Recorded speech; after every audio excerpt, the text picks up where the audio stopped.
SA relations and for sanctions against our government and ANC leaders. This is something that AfReform has been flagging and pushing for. The bill requires the Trump administration to conduct a full review of US-South Africa relations.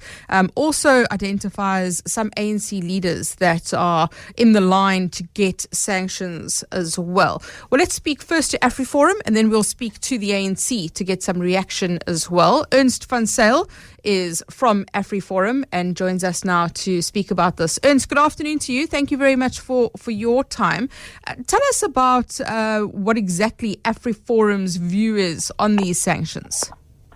All right. Good afternoon, Mandy. Well, AfReform's stance on this particular bill and sanctions is that it is very welcome. Seeing as it is exactly what AfReform was advocating for, and that is particularly targeted sanctions against politicians in South Africa, rather than sanctions that target the country as a whole. So that's very welcome.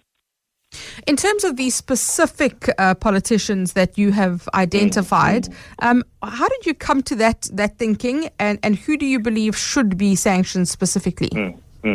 Well, AfReform doesn't have a list of specific names on it, but we advocated for specifically those politicians in South Africa engaged in corruption and getting away with corruption, and also those that are involved in human rights abuses and pushing destructive laws that violate people's constitutional rights.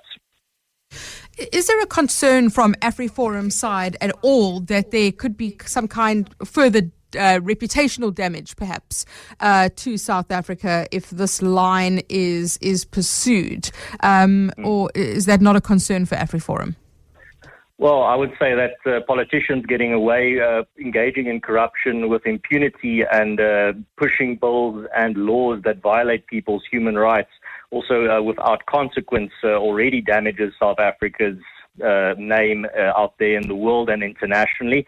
So I don't think consequences for those politicians, particularly those engaged in corruption and those pushing laws that violate people's constitutional rights, would really damage South Africa's image. It would only damage the image of those politicians that are identified. And do you feel that it's in any way divisive, pursuing sanctions in this way for South Africa, or does AfReform see it as a necessary evil? Well, the divide will then, in that case, be between those South Africans that believe corrupt politicians should face consequences and those that rush to their defense. And in terms of the work being done behind the scenes by AfReform, I know it's something that has been the source of much criticism of AfReform, much praise as well from your supporters in terms of the work being done in the US. Is that still continuing, Ernst? Well, AfReform will continue with our international communication with those outside of South Africa that want to help and those who want to take a stand against racially discriminatory laws in South Africa and against corruption and against threats to private property. Who we talk to, I mean, that's going to depend on how the South African government reacts. AfReform remains open to the idea and committed to the idea of solving these issues internally in South Africa. We've communicated that many times over the years to the ANC and to the president, who up until this point has refused our offer of solving these problems domestically. And as long as that refusal and that cold shoulder continues from the presidency towards AfReform, we will continue with our international communication as well.